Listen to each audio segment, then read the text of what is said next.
put this right. Don't overcomplicate, just say hi or whatever it takes to break the ice.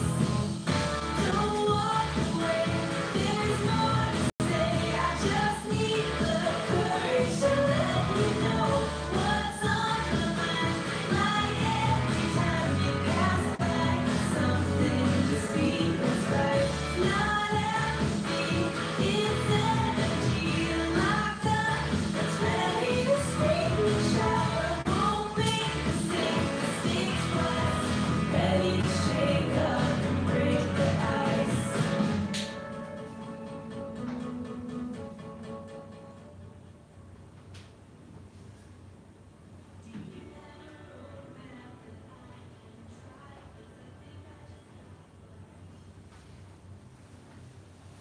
Hi, very good evening.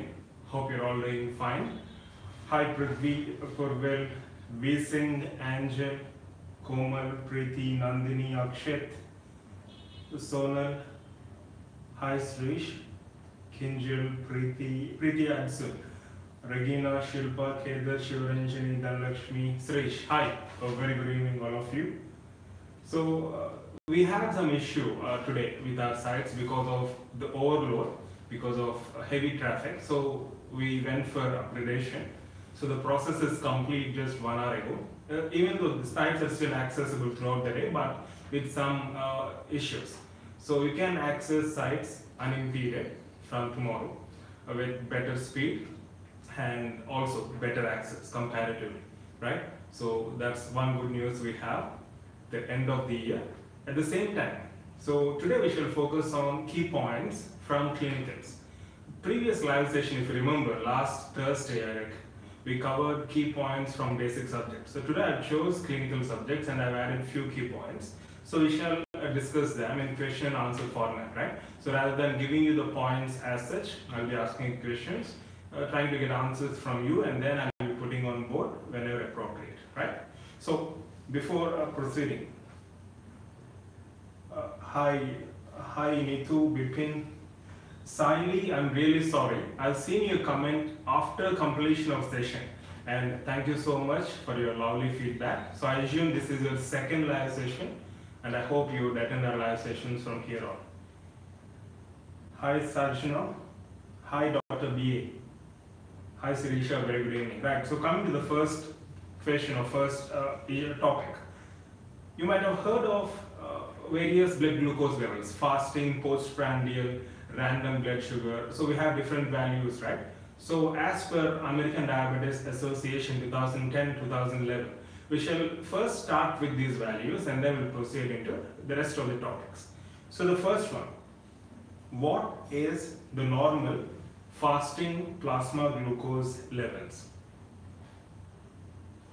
Hi Abhishek, Prashanti, Kishan Lal, hi, a very good evening. So before going to answer that question, let me know, what does the term fasting mean? Fasting in the sense, how many hours should you not eat before going for fasting blood glucose levels? So fasting should be done for how many hours in order to evaluate fasting blood glucose levels?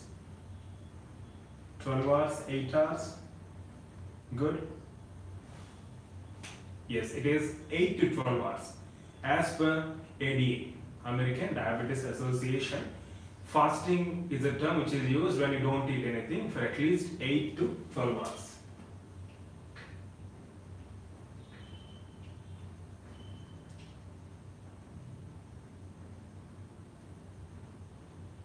I hope you can see. Right. So, as you rightly mentioned, so what is the normal fasting blood glucose level as per ADA? So you have given me different values, 110, 120, 80 to 120, okay, 70 to 110, okay. The normal value is less than 99 milligrams per deciliter.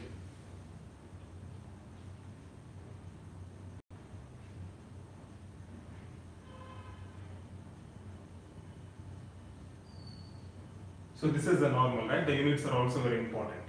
Good. Yes, 6 millimoles. In terms of millimoles, you have this conversion. Good, Regina. Now, When do you call a condition to be impaired fasting glucose? So what should be the glucose levels in order to call that person to be having this impaired glucose tolerance?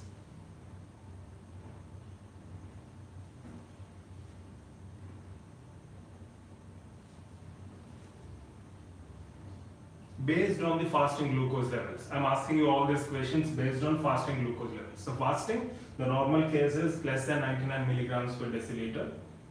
So when you say that there is impaired fasting glucose, what should be the blood glucose levels? 120, 160, 110, okay. More than 120, good. So it is 100 to 125 milligrams per deciliter. 100 to 125.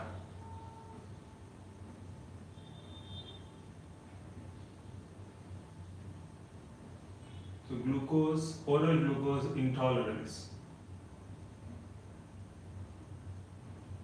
100 to 125. Yeah, we call it as impaired fasting glucose, right? Let me just change it.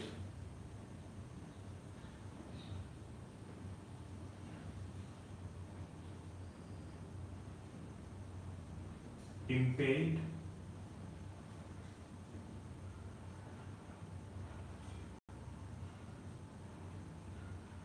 fasting glucose, right? So it is 100 to 125.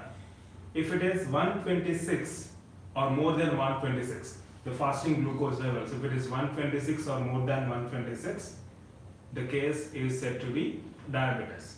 So we should confirm this by doing another test, another fasting glucose test on a different day, right? So we should not confirm it based on a single reading, we should confirm it with a second reading, right? So diabetes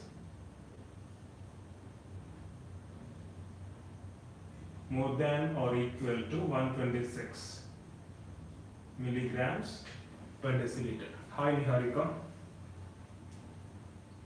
Fine. And this condition has to be confirmed by doing another test on a different day. So based on your fasting plasma glucose level. So fasting in the sense 8 to 12 hours minimum. So normal value, impaired glucose tolerance or impaired fasting glucose, and then diabetes as per ADA 2011. Next, you might have heard of this acronym OGTT. So what does OGTT stand for?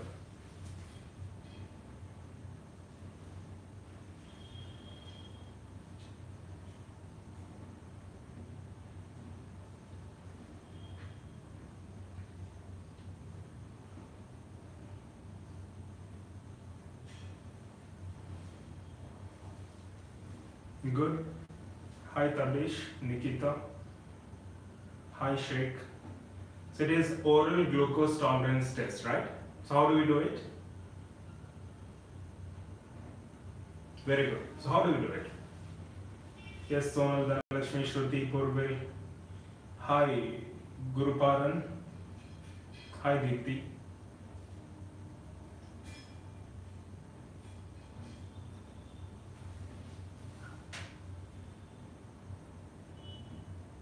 So you ingest how much amount of glucose?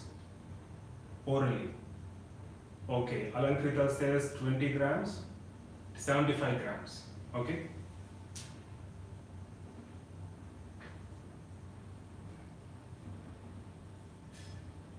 $75 grams of glucose.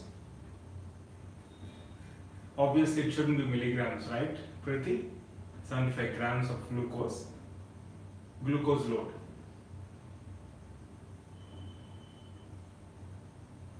Yes, it has to be 75 grams, obviously. So 2 hours after ingestion of 75 grams of glucose.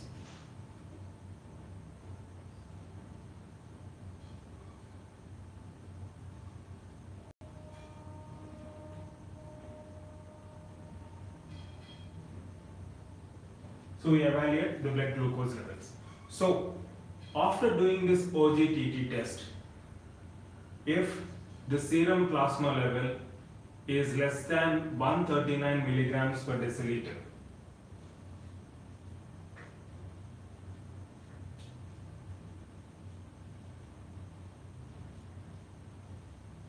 it is considered to be normal. And when you consider that as impaired fasting glucose, just like the previous one, we're discussing the same in different criteria. So normal after 2 hours after loading with 75 grams of glucose, we consider levels less than 139 milligrams per deciliter as normal. Yes, BA, you're right. Good. So when do you consider this as impaired glucose or impaired fasting glucose?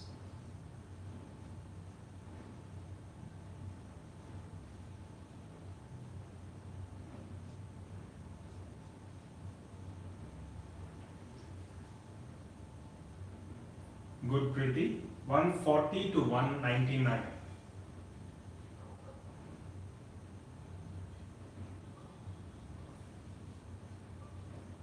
So all this memory based, if you revise them just before exam, it will add up to your confidence definitely.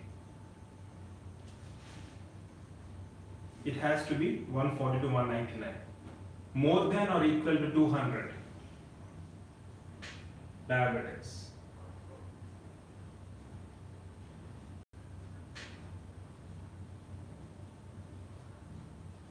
So all these values are in terms of milligrams per deciliter, right?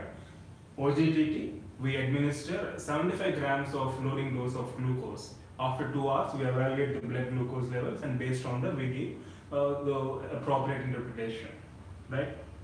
Yes, Prithvi? Yeah. Fine. So these are some of the values which you can memorize, note down and memorize. Good.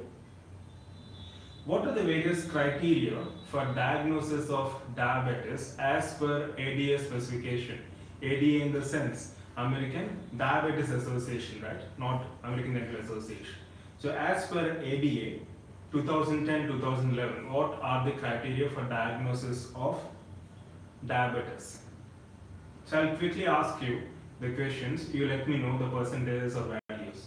So as per ADA, to confirm a case of diabetes, hemoglobin A1C, HbA1c should be how much? Do you have these values? 9 to 10, 7 to 8, less than 7, less than 6, right? What should be the percentage of HbA1c? Yes, of course you have polyuria, polydipsia, polyphagia, good.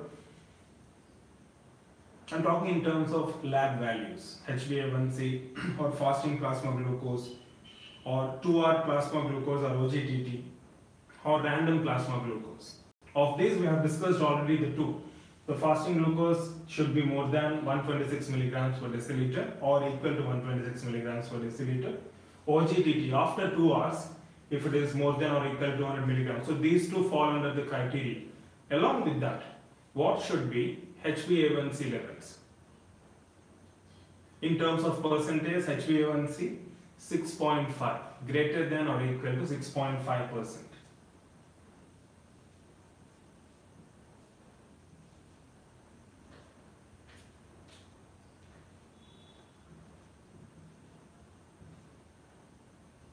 Greater than or equal to 6.5% as per ADA. In the reason why we are focusing on these values is these are standardized, so we ought to follow them, right? Good. Less than 6.5 would be a normal, Preeti. So it's like more than 6.5, more than or equal to. These are criteria for your diabetes. And what about random blood sugar, random plasma glucose, RBS? So what should be the value of your random blood glucose or random plasma glucose?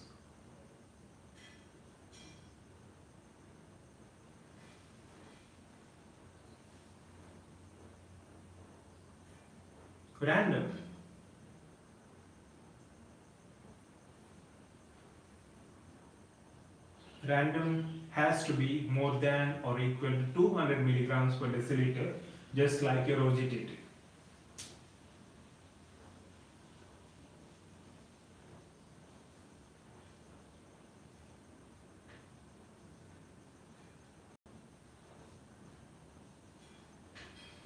Okay, it's milligrams per deciliter, random blood sugar. Now we'll stop it here. we'll proceed with, so since we have seen the levels of sugar, it would be appropriate if we go through the hypertensive values also. So when we call a condition hypertension?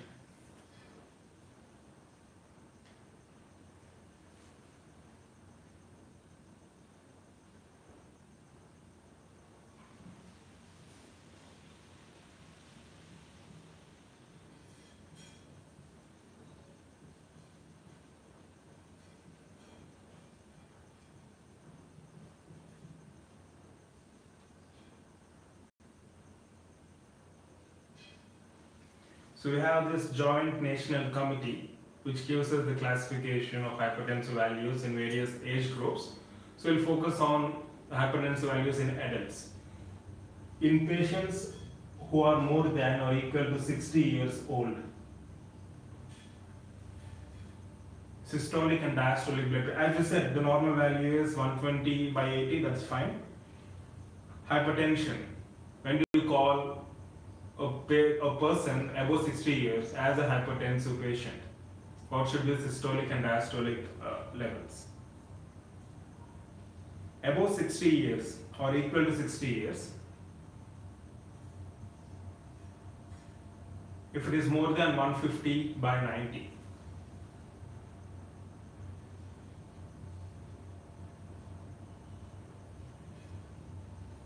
Or we'll do one thing, we'll consider or we'll discuss what is normal so that you will not have much confusion, right? Above 60, above or equal to 60 years, if the systolic and diastolic blood pressure values are less than 150/90, it's considered to be normal, right?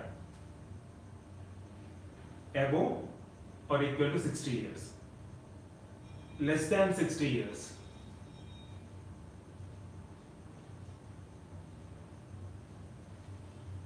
As you have been mentioning, 140/90.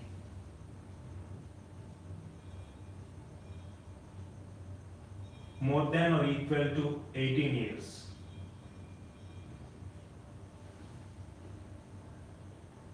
It's the same, 140/90. Fine? So you can just add up these points as well, right? Now, if I ask you a question, all of the following are risk factors for hypertension except. You can have this kind of questions, right? Already we have seen such questions from oral medicine, general medicine, etc., right? So, what are the various risk factors? Yes, Niharika, what are the various risk factors for hypertension? You can name some because you might be already familiar with.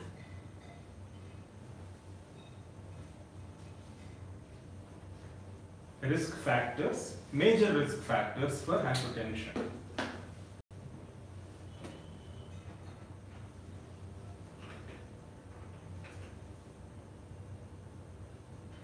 So Preeti still remembers the question. Alcohol is not the risk factor.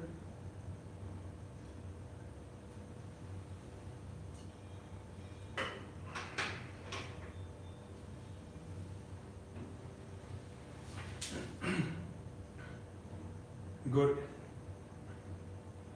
Preeti, Rohit, Madhumita, Kinjal, Rohit, Shruti, Shubham, sorry, Karmanjit, I'm sorry, Karmanjit. Kinjal, Tabish, Prashanti, Prithvi, yes. Stress, diabetes.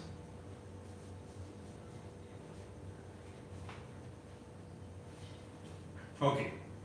The major risk factors for hypertension include smoking, obviously as you said, smoking, obesity, sedentary lifestyle as you added, stress, male gender, family history of cardiovascular disease, post-menopause, sodium intake, and also alcohol.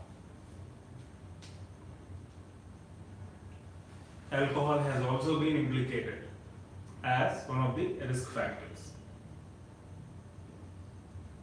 So major risk factors for hypertension. Do you want me to put that on board? We have a huge list. Or is it fine if I recite it?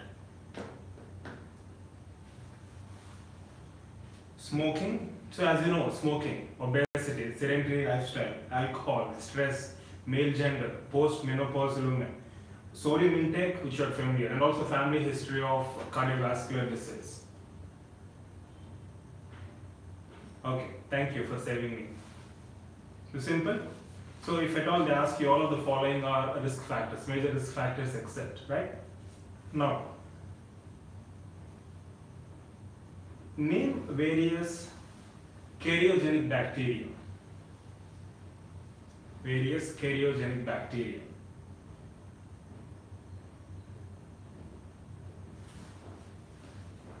A bacteria which are responsible for caries.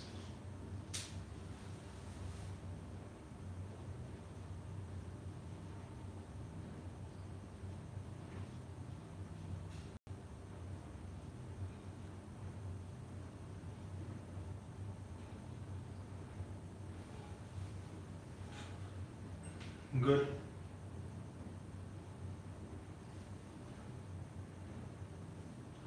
Actinomyces also. Okay. We have a mnemonic saliva. S A L V A. There is nothing with I, so SALVA, saliva, right? So S obviously stands for Streptococcus mutans, sanguis, mitis, salivarius.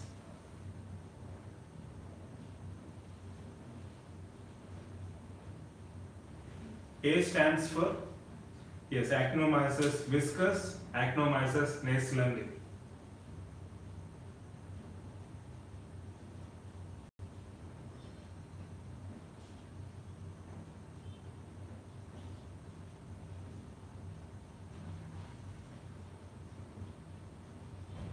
L obviously, as you rightly said, L stands for lactobacillus. And what does V stand for?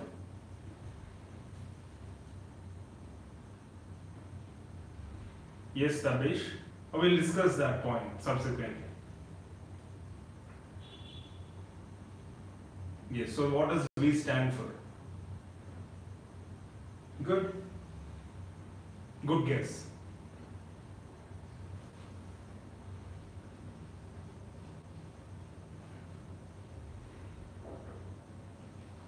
Veillonella, right? So you can remember this way.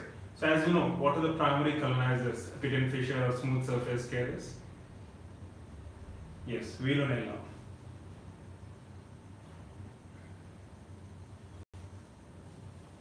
In fact, it's double L. I'm sorry, we have this lighting here exactly, right? Okay, anyways, I'll take a pic, I'll share it in our group. So what are primary colonizers? Primary colonizers, secondary colonizers, root surface, organisms responsible for root caries.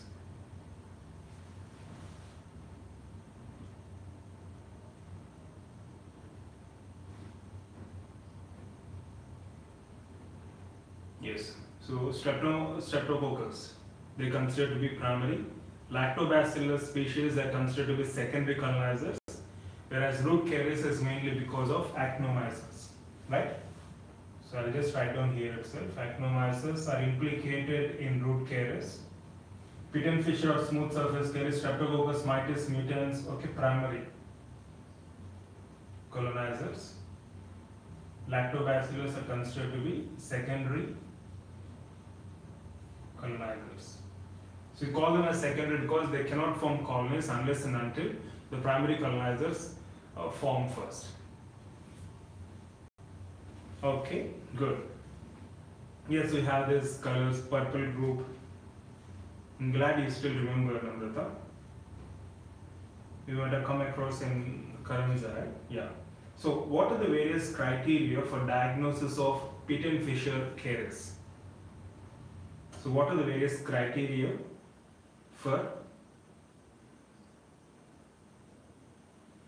Actinomyces, Abhishek? What are the various criteria for diagnosis of pit and fissure caries?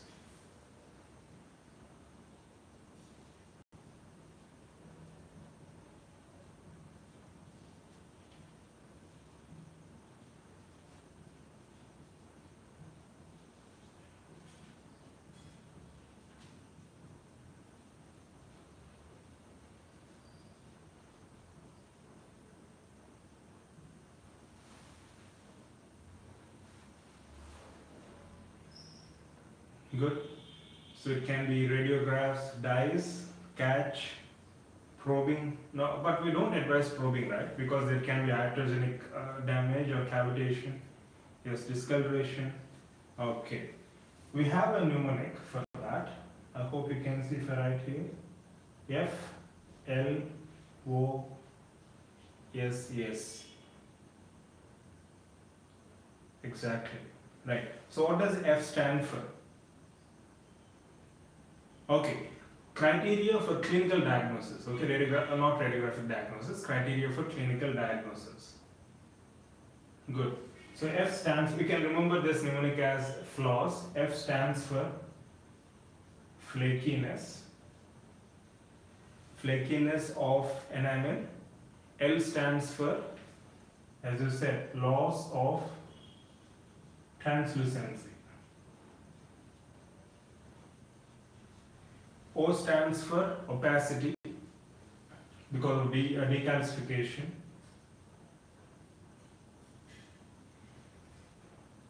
Yes, diagonodent and all, very good. You're all advanced.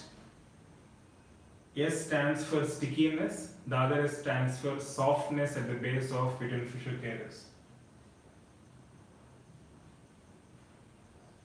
Stickiness and softness. Softness of the base of pit and fissure.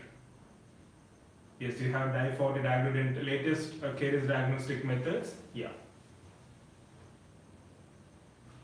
So flaws is one mnemonic which you can remember in order to have this clinical diagnostic criteria for pit and fissure caries. Very simple, very basic. Now, you might have heard of golden proportion. So how much is the value of this proportion? Golden proportion.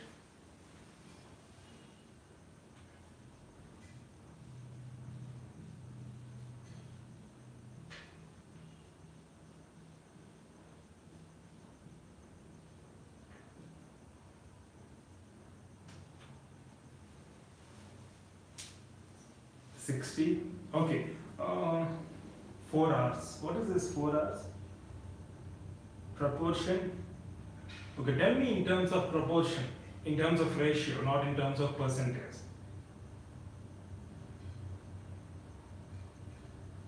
We have discussed this in one of the live sessions also. I think in FunFest, in one of the questions, we have posted this. Golden proportion. 1 point.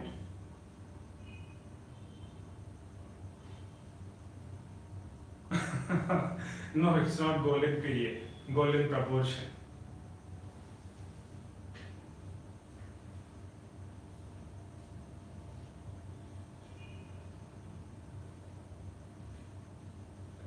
And I think we have already discussed that, Abhishek, in one of our mail conversations, right? As far as I remember, I've sent you a few references also. It depends. There are different textbooks are giving different values, right?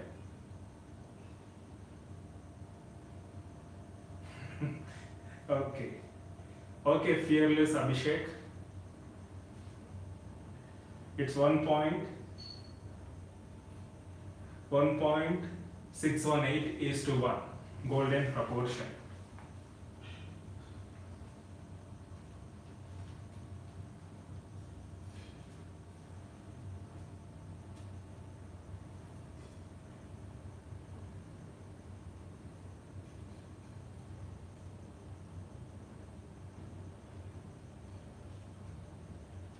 So also called as aesthetic proportion or aesthetic principle.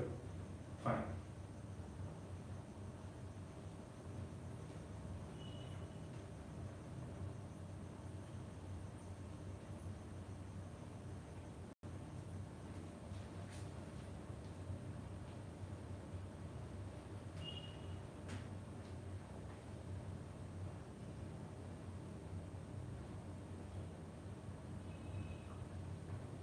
Yes, 1.618 is to 1.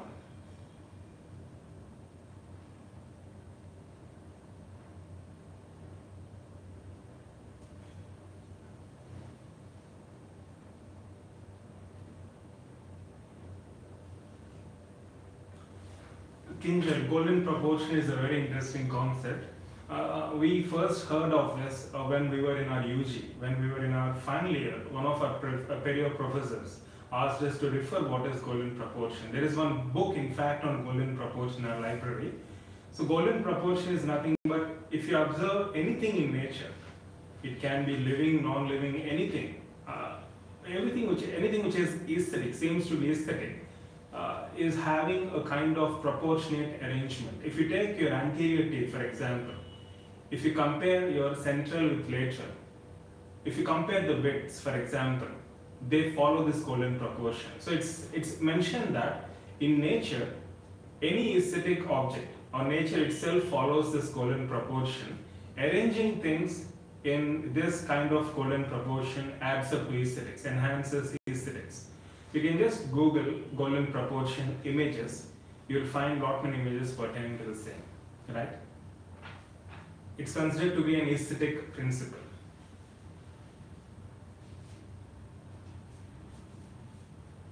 Okay, now what is Bama rule?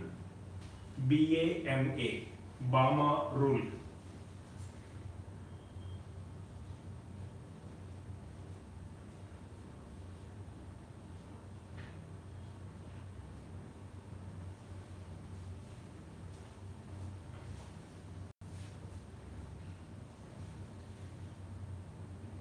Yes, Kinjal.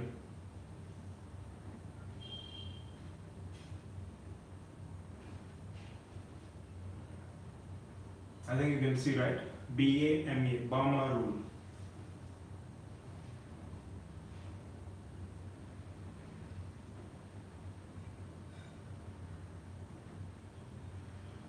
So how many of you have gone through the video parallax technique yesterday in RE classes? So you'll be answering this question. Tabish? Something like that, buckle always moves away.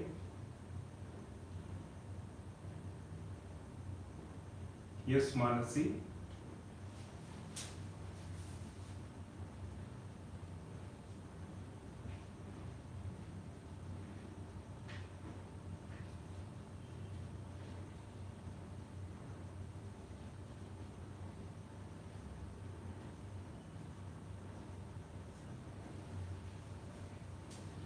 Yes, this is nothing but your slot. Same side lingual, opposite side buckle. It means the object which is farther moves in the same direction of your tube shift. Object which is nearer, that is the buckle object, always moves away. Bama rule. It's also called as Bama rule.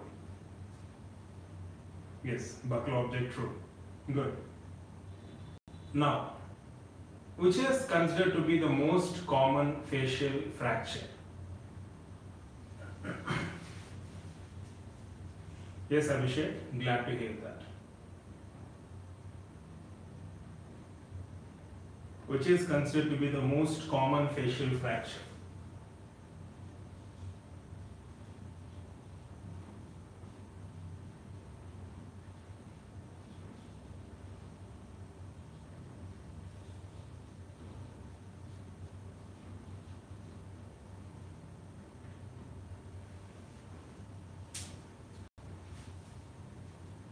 Yes. Yes, Tabish, Kinjal, Preeti, Suresha, Rohit, Preeti, Anantudha, Abhishek, Prithvi, Ishanti, Manasi, Vijayalakshmi, hi. So which is considered the most common facial fracture? Symphysis? Okay. It's nasal fracture as you all rightly mentioned. Because of its anterior presence, right?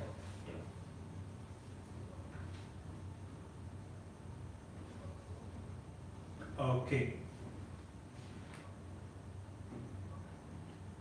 List out the basic components of a fixed orthodontic appliance.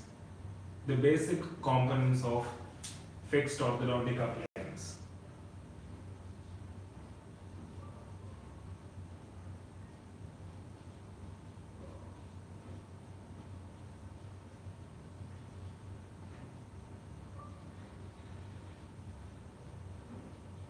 So most of you might have undergone ortho treatment. So you should be knowing this. Good. Brackets, arch wire, elastics, ligatures, molar tubes, bands. Very good. So there are four basic components: bands, brackets, arch wires, and auxiliaries. So these auxiliaries include your elastics or ligatures, right? Good.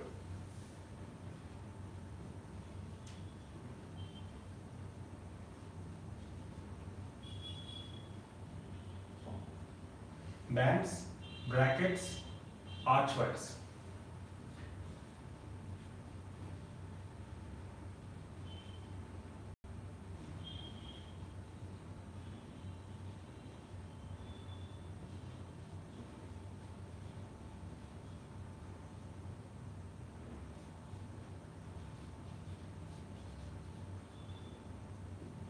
Good.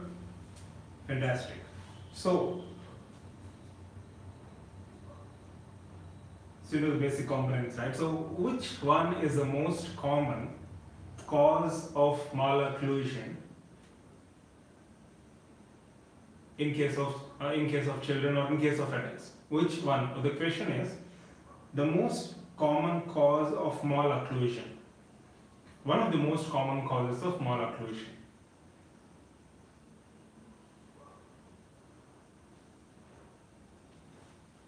Yes, Anwar.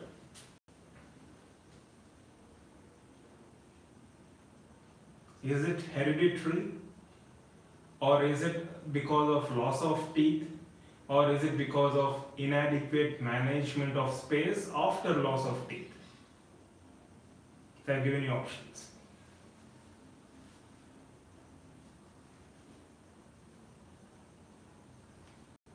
So arch length, tooth size discrepancy, early loss of teeth.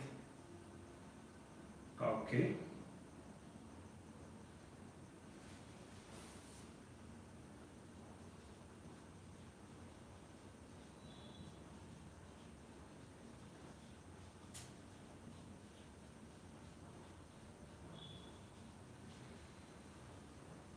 Inadequate space management after early loss of teeth is considered to be one of the most common causes of malocclusion.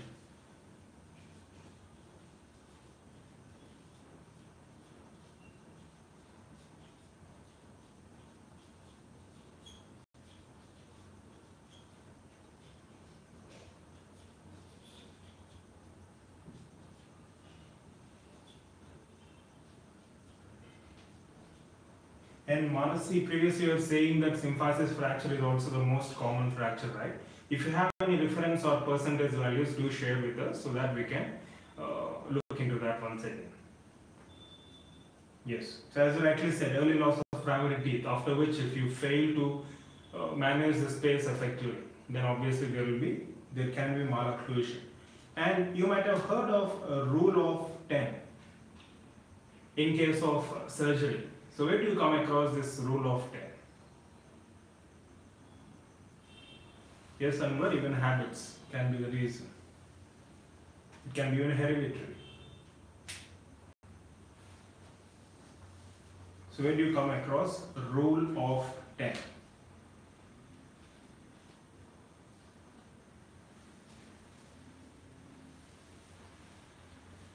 Yes, cleft lip and cleft palate repair. Good. So can you elaborate what is this rule of 10?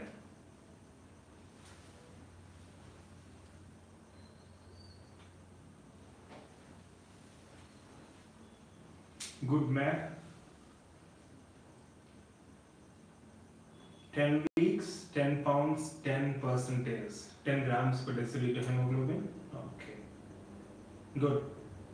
So according to rule of 10, timing for cleft repair, the infant should be at least 10 weeks old, 10 weeks or more than 10 weeks. The hemoglobin percentage should be more than or equal to 10 grams per deciliter, and the weight has to be more than or equal to 10 lbs. So can you give me the conversion between lbs and kgs? How are they related?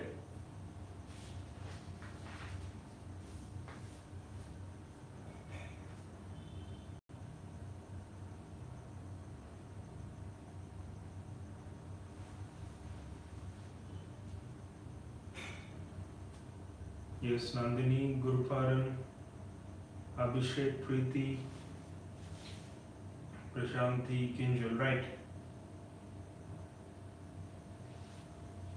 Hemoglobin should be more than 10 grams per deciliter, Kinjal, it's not less.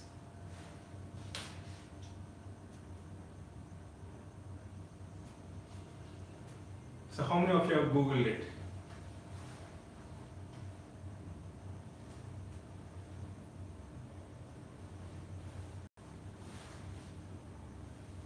Yes, good.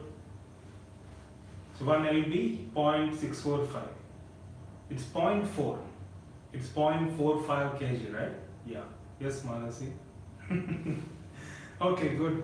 Right. So finally, we have two other points which are related to pedo and perio. So, what are the contraindications for pulpotomy? Give me some contraindications for pulpotomy. We have already discussed vital pulp therapies previously, but give me the contraindications of pulpotomy.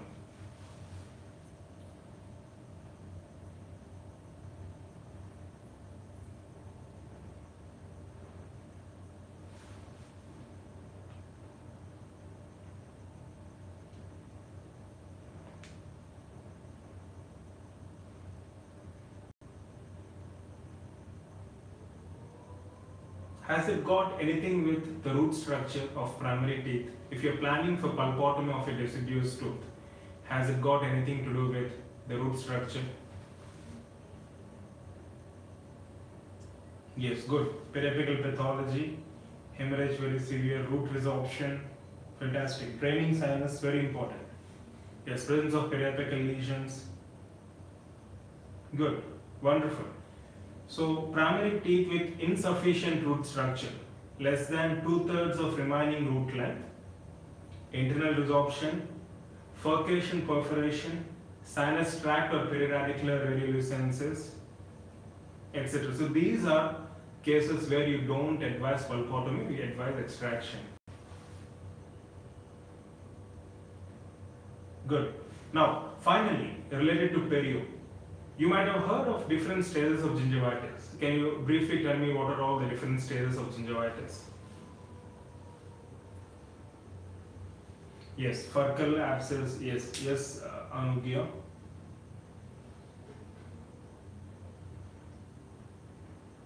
Yeah, finally, what are the various stages of gingivitis? I have one related question to that.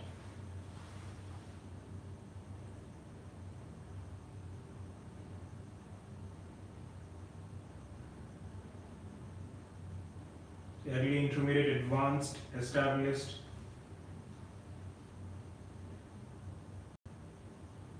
What is this class 3 plasma cells? Manasi?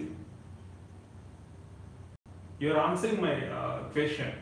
I mean, in fact, you're answering my other question. The question which I haven't posed yet.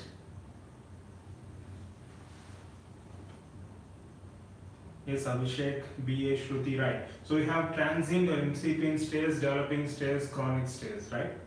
Okay. Yes, initial, early, advanced. So what are the various, or what kind of cells are predominantly seen in case of developing stage of gingivitis, second stage?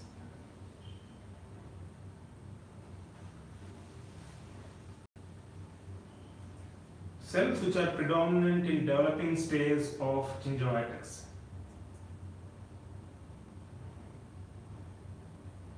Good. It's lymphocytes. Lymphocytes are predominant cells of developing stage of gingivitis.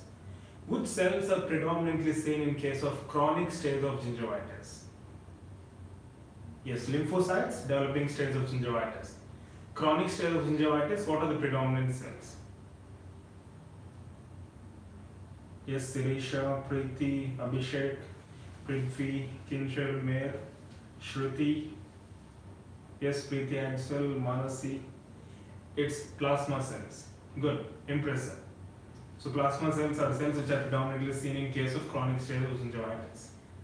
And what are the cells which are predominantly seen in inflammatory exudate of an acute periodontal abscess? Cells which are predominantly seen in inflammatory exudates of acute periodontal abscess.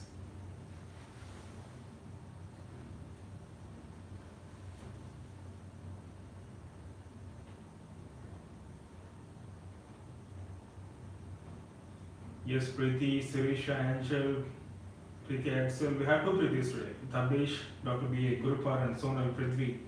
Vipin, Kinjal, Manasi, Anwar, Abhishek, Alankrita. It's really difficult to catch up with your comments. You're lightning fast today. Yes, Alankrita, Abhishek. Polymorphonucleosides, neutrophils, isn't it? Good, fantastic. Yes, Prerna, hi. Okay, so we're done with key points today.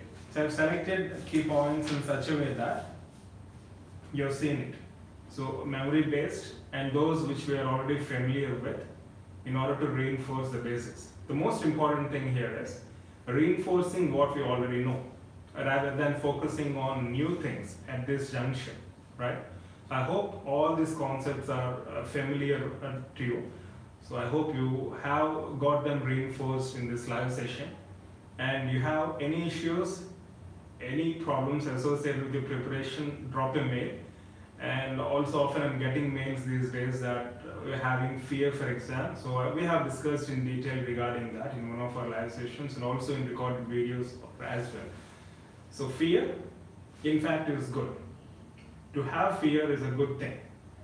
We have rational fear, irrational fear.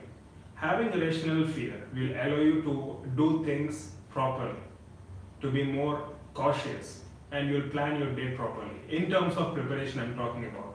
But having irrational fear will convert your feelings into phobia.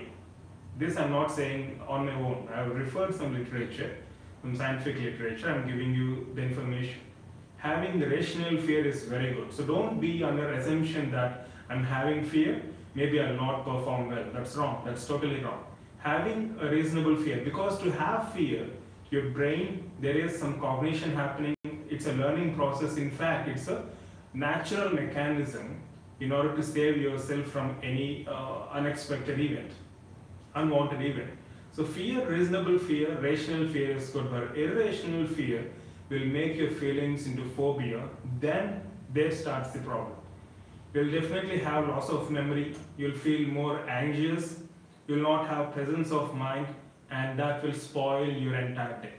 So having fear is good, but see to that you have a rational fear, decent amount of fear. Irrational fear, phobia, where you start becoming panicky, where you can't focus, where you feel like you're not remembering, that's definitely not a good sign, right? So we'll discuss more about fear, the consequences of fear and how to overcome fear in another separate video soon, right? Yeah.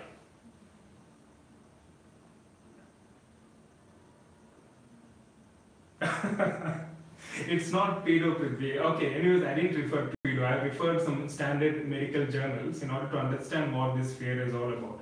So I'm doing some research pertaining to that. So we'll have one recorded video soon, right? So as I said, that's just what I explained you now is the entire gist of that video which I'm going to make in future, in the coming days.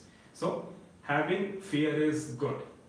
It helps you move forward in a right manner. You will not get deviated. It helps you stay focused, right? And don't get confused between fear and anxiety. Anxiety and fear are totally different. Anxiety is a different emotion altogether because of some unwanted or unexpected issues that are happening. If you have something which is unwanted or unexpected, then you start feeling anxiety. You need not feel anxiety, no. That's the point which I'm trying to make here. You know what's happening. You have come here intentionally to prepare for PG, to master, to enter into master and to upgrade your knowledge, both academically, clinically. Everything is being done as per your will and wish. So there is no point in feeling anxious. So you can eliminate anxiety. Once you understand that anxiety comes only when you have this unexpected turn of events, frankly speaking. Nothing is unexpected here. You come here intentionally. Of course, the result is in your hands. The better you perform, the better the output is going to be, right? So there is no point in feeling anxious, and fear, as I said, it's a good sign. If you're having fear, so feel blessed. Like Abhishek, if you don't have fear, there is something to worry about. Fear of unknown, anxiety, 2 marks MCQ. Okay, I'm not here to discuss 2 marks or 4 marks questions. I'm talking in general, Prithvi.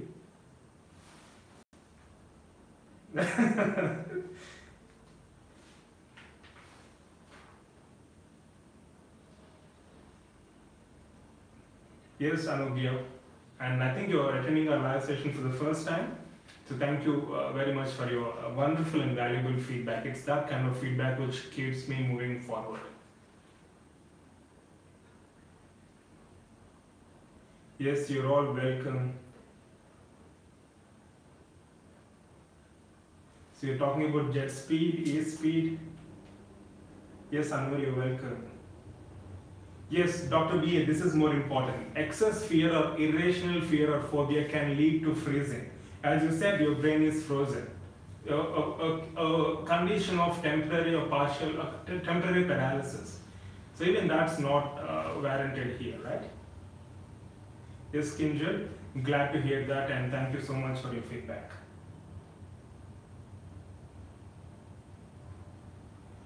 Yes, Guru Paran, this is a first class lecture. Yeah. If you say I'm a good teacher, obviously a good teacher always finds a good student, isn't it? So thank you so much for your love and affection, Guru Paran. So Anwar has a message to every one of you. Convert your stress time in study time. Best of luck, all of you. Good. I completely agree with you, Anwar. Yes, Komal, Preeti, Prithvi, you're all welcome. Hope you enjoyed this session. So we'll try to have as many sessions as possible in the coming few days also. I wish you all the best. As I said, there is nothing to be afraid of. You're done and you're doing your best. You should feel more confident. And as I said yesterday, those who are with beaming confidence and energy, exuding confidence and energy are definitely going to have an upper hand over others. It has nothing to do with your preparation. No matter how your preparation is, you believe in yourself, you believe in the fact that yes, I can do it, you're going to definitely have an edge over others in the exam day. Right? So I wish you all the best. Love you all, and see you all tomorrow, 8 p.m. again with a general session. Right? Yeah. We're missing few regular students today. Regina, Bernice, Ramesh is not live, I think. Okay. Bipin, sir, your birthday. No, Bipin. It's not my birthday.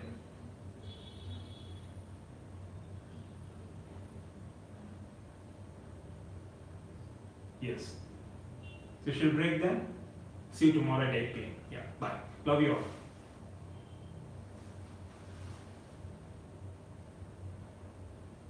Yes, Jayantika, that's wonderful to hear, and thank you for the feedback. I hope you will attend our live sessions from now onwards. Right? You can join our Google group for regular updates regarding our live sessions in YouTube. Drop a mail at proudtobedentist@gmail.com. Right? We'll send you the group link. Yes, Vipin. APJ Abdul Kalam's birthday. I'm proud to share my birthday with APJ Abdul Kalam's one. Right, yeah, see you. Bye.